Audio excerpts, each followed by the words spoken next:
കപ്പ അടുപ്പത്ത് വെച്ചപ്പോഴാണ് കാന്താരിയുടെ കാര്യം ഓർമ്മ വന്നത്. കാന്താരി ഇല്ലല്ലോ എന്ന്. വന്നാൽ പിന്നെ പറമ്പിൽ പോയി പറിച്ചുകൊണ്ട് വരാമെന്ന് കരുതി. പറമ്പിൽ വന്നപ്പോൾ ഇത് കാന്താരി പറിക്കാൻ തുടങ്ങിയപ്പോൾ കൊതുക് എന്നെ വട്ടം ഇട്ട് കുത്താൻ തുടങ്ങി. ഭയങ്കര കൊതുക് ശല്യമായിരുന്നു. പോരാത്തതിന് ചൊറികണം. അങ്ങോട്ട് മാറണമെന്നും പറഞ്ഞുകൊണ്ട് ഓരോ ചവിട്ട് കൊടുത്ത് വെച്ചിട്ട് കാന്താരി പറിക്കാൻ തുടങ്ങി. ഞാൻ 2 പറിക്കുമ്പോൾ എന്നെ 10 കൊതുക് കുത്തും. ഇങ്ങനെ പോയാൽ കൊതുകെല്ലാം കൂടെ എന്നെ ചുമന്നുകൊണ്ട് എവിടെയെങ്കിലും പോകുമെന്ന് തോന്നുന്നു കേട്ടോ. അമ്മാതിരി കൊതുകായിരുന്നു. പറമ്പിൽ വന്നപ്പോൾ കാന്താരി എല്ലാം പഴുത്ത് വല്ലാതെ ആയിരിക്കുന്നു. ഇത് ഞാൻ നട്ടു വെച്ചതൊന്നുമല്ല കേട്ടോ. പല പക്ഷികൾ പലയിടത്തു നിന്ന് ആഹാരമായി കഴിച്ചുകൊണ്ട് വന്നത് ഇവിടെ വന്ന് വിസർജിച്ച് കഴിഞ്ഞപ്പോഴത്തേക്കും ഇവിടെ തനിയെ കിളുത്ത് വന്നു. അതാണ് ഞാൻ ഇത്ര കാര്യമായിട്ട് വന്ന് പറിച്ചുകൊണ്ട് പോകുന്നത്. ഞാൻ നട്ട രീതിയിലല്ലേ എൻ്റെ പറയും.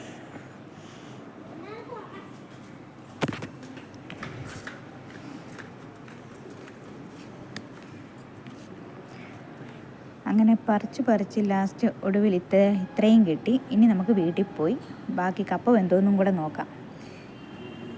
കൊതുകേ പോ.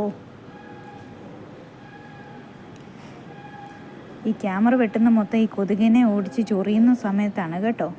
ആർക്കും ഒന്നും തെറ്റിദ്ധരിച്ച് തോന്നരുത്.